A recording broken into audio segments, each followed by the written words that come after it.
Welcome to New Mexico Black Rifle Operators Union. I'm your host, Sean.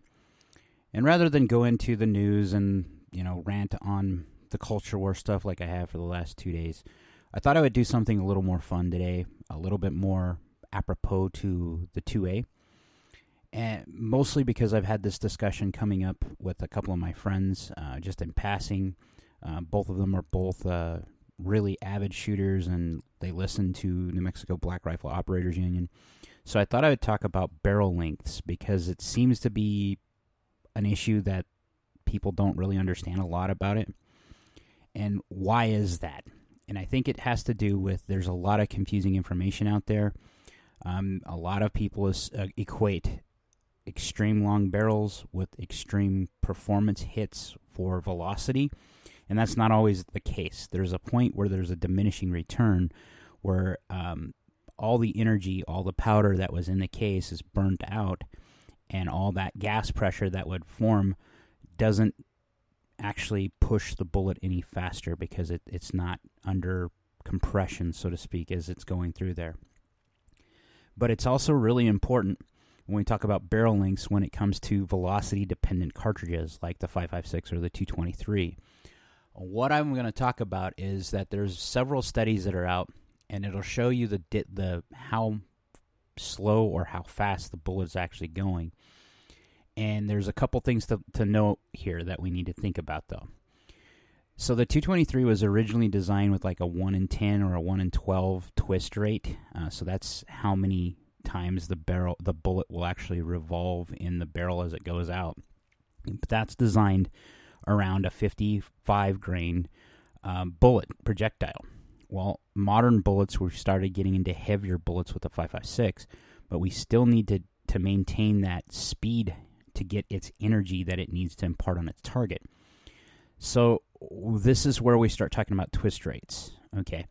So in general, how this works with barrels, and this is a general statement, so you take this, do your own research, but the tighter the twists are, or the closer, so like a 1 in 8 versus a 1 in 7 versus a 1 in 6 versus a 1 in 10, that means that every, I believe, 10 inches that the gun, or for every inch or something like this, the bullet is imparted 1/6 of or 6 twists. So it's going to have 6 twists in a set given barrel length. Okay. If it was 1 in 10, that means it's going to have 10 twists, meaning that the bullet's going to do 10 full twists, or impart itself 10 times, or it's 1 in every 10 inches is what the twist rate is, because I remember this with a 308. The 308 is 1 twist per 10 inches. So 1 in 8 would be like 1 per every 8 inches of barrel length. Now the idea here is that with a heavier bullet, you need to impart more spin on it to stabilize it. So if you think of a bullet traveling down the bore of a gun, it moves like you're throwing a spiral football, okay? Now, when we start looking at barrel lengths, why are they getting shorter or longer? It depends on its use case. But in general, you start looking at things like pistols, rifle caliber pistols that have been coming out and becoming more and more popular. The barrel length is a discussion, okay, specifically with the 5.56 and the 9mm. And what you'll see is that with a 9mm, because you'll get more velocity with more barrel length, but there's a point where that extra speed isn't happening. And that is because it has imparted all of its energy, like I said before, on the bullet as it's pushed down. It's burnt all of its powder. It's not building up any more pressure. It's not going to gain more velocity. Now, if you look at like a 308, though, and you have like a 28-inch barrel, you notice that you're getting close to the 3,000 feet per second mark at that 28-inch barrel length, versus where if you are at like an 18-inch barrel, you have 2,700 feet per second, 2,739, depending upon the bullet and the load that's going in here. All this is variable here. Okay, so let's get back to the 223, because this is the one that everybody is interested in. So let's talk about the speed differential here. So originally the 223 the M16, which is what it was designed for, was the 223 caliber or the 220 Swift, or not 220 Swift, 220 Remington originally, and then they modified it to 223, which became the NATO standard 5.56, was designed around a 20-inch barrel. And with a 20-inch barrel, that imparts 3,025 feet per second on a standard NATO SS-109, so that's a 55-grain bullet. Now, if you drop that to like a 16.5, which is what we're supposed to have to be legally called a rifle in the United States and not a pistol, according to the ATF, it's at 29,000, or not 29,000, 2,927 feet a second. Okay, so you see just within 4 inches that there is a huge speed differential. That's, 200 feet per second that it lost with just 4 inches of barrel. Okay. Now when you start going down into the more popular ones right now, are like a 10.5 or a 10.6, you're looking at 2,600 feet a second versus the original 3,025 with SS-109. And that's what we're seeing with those speed differentials, is so that if you chop a barrel down, expect the velocity to go down. Now, the same thing happens with something like the 7.62x39. However, it's designed around being able to expel all of its pressure pretty quickly. So you can, with like a 10-inch AK or 10.5-inch AK, because, that seems to be the sweet spot for everybody for carry or for use, you'll see less speed lost with the AK than you will with the AR or the 5.56 rounds.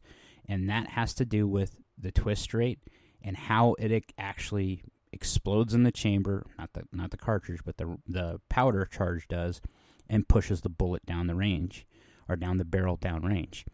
So what happens with the AK is it expels that energy quicker, meaning it's burnt all of its powder quicker, and it has less of a chance to slow down, because when you cut the barrel down, it's already imparted all that energy on the projectile.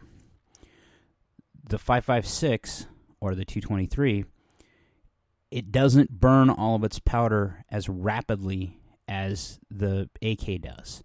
It's not designed to. It's designed to build up that pressure and continue pushing it at an extreme velocity. And that's how the AR round, the 223 round, imparts its energy on the target. It doesn't use giant bullets. Instead of like a 123 grain like you'd use for a 7.62x39, you're using a 55 grain or a 62 grain. So it's roughly around a third of the weight or half the weight, depending upon the math that you do. The projectile is half the weight or a third of the weight of, say, like a 7.62x39. You look at the 308, and the 308 is basically an to be honest, it's the other way around.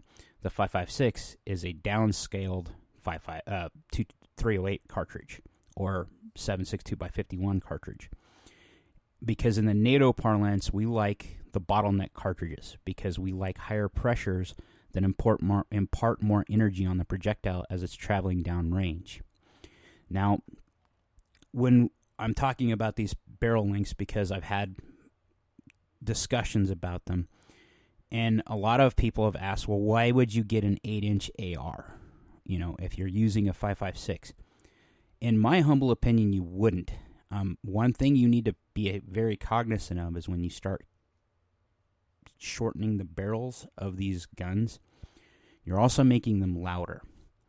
Now, why you would want a shorter barreled gun, so like a 10.5-inch AR, is because it's easier to deal with if you're in close quarters or if you're getting in and out of vehicles a lot than, say, a 16-inch or a 20-inch AR, because now you're talking about a 40-inch long rifle if it's in the 20-inch guys, or if it's like a 16-inch guy, you're looking at like 38 inches or 35 inches, somewhere in there. So you have this length that you have to deal with of the barrel. And that makes it harder to get in and out of vehicles. It makes it harder to go around corners if you're inside clearing houses professionally, or if you're just doing this as a hobby to learn the skill. That's where this discussion comes into play. Now, where this, in my particular case, where they were talking about this is with the 308. Okay, so when you start talking about the 308, we're talking about like the AR-10s, my G3. We're talking about like the FNFAL, and they make a 16.5-inch barreled version of these guns, and then they make 20 and 21-inch guns. And people have been asking me, specifically a couple of my buddies have asked me about 308 versions of the AR-10. Why would you do this over this? And it really has to do with how you use the gun. If you're going to be carrying it and you're going to be stalking game in some of the thicker areas, having that extra length of barrel doesn't make a lot of sense because you're not getting a huge velocity gain. That velocity gain that you're getting means that you're carrying more weight for what it is. Now, what do you need that velocity for? Range. So a 308 with like a 16.5-inch barrel, you're looking at 2,700 feet a second if you're lucky out the barrel, out the muzzle, versus like a 20-inch where you got 2,800 feet a second. And where that matters is downrange at long ranges. So you're looking at 300 and 500 yards. You're seeing a bullet drop because of that loss of velocity. In the AK world, there isn't that much of a gain there or a loss. So you're looking at, maybe 50 to 100 feet a second versus in a 308 where you're losing 200 feet a second right away. Now, if you're not taking those extreme shots, or if you are taking those extreme shots, that's something to think about, because that velocity can mean you either hit or miss your target. But it also means that if you've gotten used to the style of gun and you know what its shortcomings are, those long ranges can be compensated for. You just need to know the dopes for what you're doing. And that's what's going through a lot of people's head, mine included, when we look at something like the G3. So my G3 is a 16.5-inch barreled rifle. Okay, it's a 308. Can I make a 5 or a 600-yard shot? I have. But I had to know that there has to be a velocity loss. And why is that? It's because I don't have those extreme lengths of barrels. When I say extreme, they're not extreme. The 20-inch barrel or 24-inch barrel, those are hunting rifle lengths. I don't have that. But what I do have is a lighter, handier rifle, in my opinion, than if it was one with that rifle was one that had a 24-inch barrel. That means I can get in and out of my truck easier when I'm hunting before I start walking and stalking my game. But it also means that you have to know those velocity gains, like I said. And that velocity change will be something that you'll have to account for when you're doping your scope or when you're sighting in your rifle and you're adjusting for those extreme long distances. And to me, 500 yards is an extreme. 500 yards is hunting distance. If you can hit something at 500 yards legitimately and safely, you should be able to fall an animal and do it humanely and cleanly. Now, when you look at the AR-15, though, and you see that there is such a huge differential in speed, you have to understand that that's going to correspond to exactly what I said. Point of impact shifts at longer distances. So like a 10.5-inch AR-15 pistol isn't going to be as effective at like the 300 and 500 meter range because it's going to have more drop and it's going to have lost a lot of its velocity. Can it kill? Absolutely.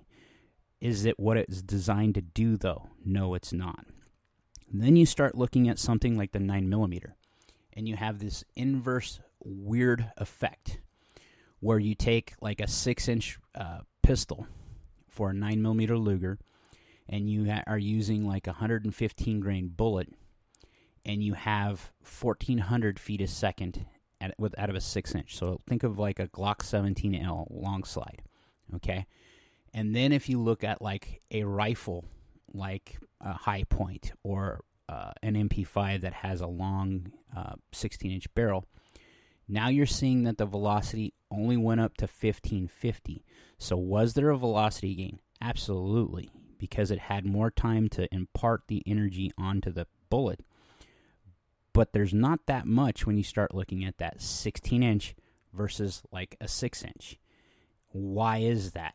It's because of what I said with the cartridge. The cartridge had a chance to use all of the energy that was in the powder, and now you're trying to push a bullet down a barrel, which is friction and motion, and there's no free lunch in physics. So what happens is the bullet will get, yes, it will in this case definitely get more velocity, which translates to slightly longer distances, but you're not capable of pushing something with such a small cartridge out to 3, 5, and 600 meters, because what happens is the bullet doesn't have enough velocity to make it as accurate at those distances. Can they hit those distances? Absolutely.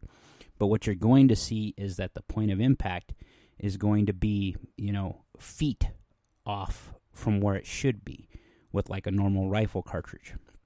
And that's where that conversation starts with like the AR pistols, specifically the ones in 5.56, is that when you have those long distances where you're planning on shooting, whether you're prairie dogging or you're planning for defense, whatever it is, for the AR caliber, its home caliber is what I call it, the caliber that was originally designed for. Where is it most effective at? Where are you getting the most juice for the squeezing, so to speak? Now, if you really wanted to be nitpicky about it, you'd have to have that 20-inch barrel to get all the energy and all of what you're looking for, what the cartridge was designed for.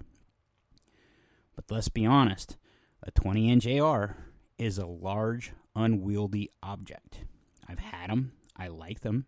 I'm looking at possibly building a new one, kind of like a clone from the 90s, because I think they're very cool. And if I'm into military-style rifles, why aren't I into military ones for the Americans? And that is the American military rifle. It's still being used in a lot of weird places. Some people are using them in the military as designated marksman's rifles because they're still that accurate. But they get that accuracy because of their velocity. And you lose that velocity when you start cutting down barrels. Now, I can go through more stuff with the twist rates. I'll have to do some more research to make it sound like I'm not a complete idiot. But the way I've taken this is the twist rate has always been dependent on how heavy of a bullet you're going to use. So let's go with the 308, because the 308 is a great round that I have a lot of experience with. Great round, sorry. I'm still kind of trying to think about that. A great round that I have a lot of experience with. My family does. It's one that, as I've put in the podcast before, it's one of God's calibers as far as my dad was concerned. But what I know about it is that when the twist rate is hotter, so that you got like a 1 in 9 or a 1 in 8, for a 308 with a bigger, heavier bullet, that's a faster rate of twist. Now, what happens is when you start getting a faster rate of twist, that means you can use heavier bullets, but it also means you're going to wear the barrel out sooner, because the bullet is imparting on that much more twist on itself. There's a lot more friction and heat with more twist rates. That's why the 224 Valkyrie is known for shooting out barrels really quickly.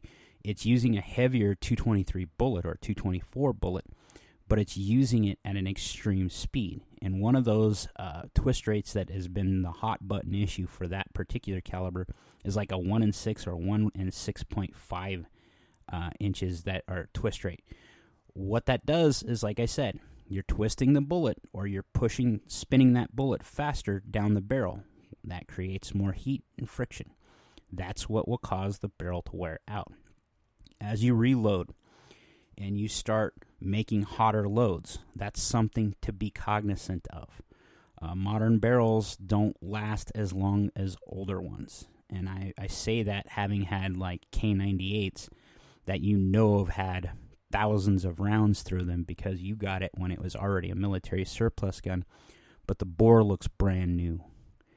And I've seen, and I've actually was kind of shocked at about the 10,000 round range, AR-15s start keyholing. And that's a sign that the bullet isn't stable and that the barrel is being shot out, in essence, that the rifling is being worn out. And that's what you watch for when you target shoot, is you look for those signs of the bullet not being stable. Classic one is keyholing. If the bullet is hitting the target sideways, that means that it's no longer stabilizing the bullet, and that means one of two things. Either the load isn't hot enough, so it's not pushing it with enough velocity, or the bullet isn't being stabilized or twisted, pushed down the bore and twisted enough to stabilize it like a football would spiral down the bore. Okay? Now, the other third one that will cause that is if you have one of those like 1 in 12 twist AR-15s and you're using like a 75 grain or a 77 grain razor core bullet, what you'll notice is that at like 100 yards, the bullet's smacking the target sideways. That doesn't mean that the bore or that the riflings in the barrel are shot out. It means it's not sufficiently stabilizing it enough. It's not spinning it enough to stabilize it in flight. Now, what does this do? Okay. There's some school of thought that says a keyholing bullet actually does more damage to flesh. The problem is that it's no longer accurate at longer ranges. So if you're past 100 yards and your bullet's keyholing at 100 yards, you now have something that has a dispersion pattern that would be in like the 4 to 6 MOA range. That's like 50 yards or 50 inches at, 400 yards. Think about that. 60 inches is, a 5'10", I think, person. Well, 60 inches is a 5 foot tall target, and you'd be able to miss that entirely if you're not stabilizing it and you're getting that differential in shift because it's smacking the target sideways. Now, there was this Franklin Arms guy weapon that was going around with these weird little football looking, they look like Nerf footballs with this little end that was a fin stabilizing. But one of its claims to fame was that it didn't have a rifle or didn't have rifling in its barrel, and that's what made it legal to have per the ATF because it was considered any other weapon. And what it would do is that those fins would help stabilize it somewhat, but it still had a tendency to smack the target sideways or keyhole. And if you're in closer ranges, those benefits I'm telling you about where they actually could do more damage, that's a thing, but it doesn't actually do what it's intended to do. And you have a tendency with something that has more surface area, meaning the side of the bullet smacking something, it not penetrating enough because not enough energy is focused on one point. Instead, it's focused across the entire length of the bullet. Okay, so this is something, like I said, that has come up in random conversations I've had with a couple of my listeners that are really good friends of mine, and I wanted to honor their little conversation with me because they had looked to me for knowledge. And I always find that interesting because these guys aren't dumbasses. They're actually good shooters, and they have a lot of knowledge themselves. But I have found that I am an encyclopedia to some people about firearms, and this one issue has come up multiple times, not just with the 5.56 and the 308, the 9mm. There is a case that you have too long of a 9mm that you're not going to get anything more out of it than what you would have gotten if it was like a 6 or an 8-inch gun. Okay, meaning a normal pistol-sized pistol barrel. And that's where we start looking at this stuff. When you suppress something, you want it to the bullet to fly straight. You don't want it to keyhole ever, because what you run into then with a suppressor is that it could hit a baffle. And when you're paying $600 to $1,000 for, a suppressor before you actually pay for the tax stamp, you don't want the projectile striking one of those baffles inside and ruining your suppressor. So this is where you need to start looking at why do you want a shorter gun for a different caliber, And that's where you start having to do some research. By no means am I the end-all, be-all for this. I have done enough research on this because I was curious. Specifically, when I started doing research on barrel length versus velocity differentials is when I was looking at building an AR pistol and wanting to see how much velocity I was losing, and if I shouldn't just shift up to the Kalashnikov caliber for doing something like that anyway. There's a lot of the Kalashnikovs, the ones I was looking at, the Krink-style Kalashnikovs, have a 10.5-inch barrel, and that seems to be the sweet spot for the 7.62 by 39, in that you're only losing 50 to 100 feet a second versus 400 feet a second with a 223. And that makes a big difference, because while the AR is great for a lot of things, its velocity-dependent cartridge means that it's not great when you start shortening the weapon. Where the Kalashnikov, kind of being more fault-tolerant for that, and the reason why that is because it's imparting all of its energy quicker. It's burning its powder quicker, because the charge is set up in such a way that it does all of its stuff very early on. It burns quicker, it imparts that energy quicker, which means you can cut down a gun without losing as much of that velocity. Now, when you look at the 308, which with a hunting rifle, that's where you start looking, and it gets a little more interesting to me when you start looking at like 24 and 26 and 28-inch barrels, and you're seeing them almost getting the speeds that a 223 with a 20-inch barrel would have, with a lot bigger, heavier bullet. That's interesting to me. That means that the bullet's going to be more stable at longer distances, and makes it easier for you to hit a target at longer distances. The downside with that is what I said before. If you've hunted in the Rocky Mountains and you're walking, stalking game through thicker woods, that becomes heavier. The gun becomes heavier, that is, because you have that much more metal on it just for that velocity gain. And that's where you have to start doing the math in your head. Is this worth doing? And that's what my friends were asking, basically, is like, well, if I get 2 more inches or 4 more inches of barrel here, this isn't your girlfriend, does that get you something because of that? No. What it's going to do is it's going to give you a little bit more velocity, but that velocity can be compensated for if you actually know what your velocities are with those shorter barrels. Like, share, subscribe, comment, be great. In the top, I can't let it slide. My politics are rather controversial. Who would have thought that? I ain't catching all slack, and I have enemies on my ball sack. I'm thinking insanity's what you call that, and I just get a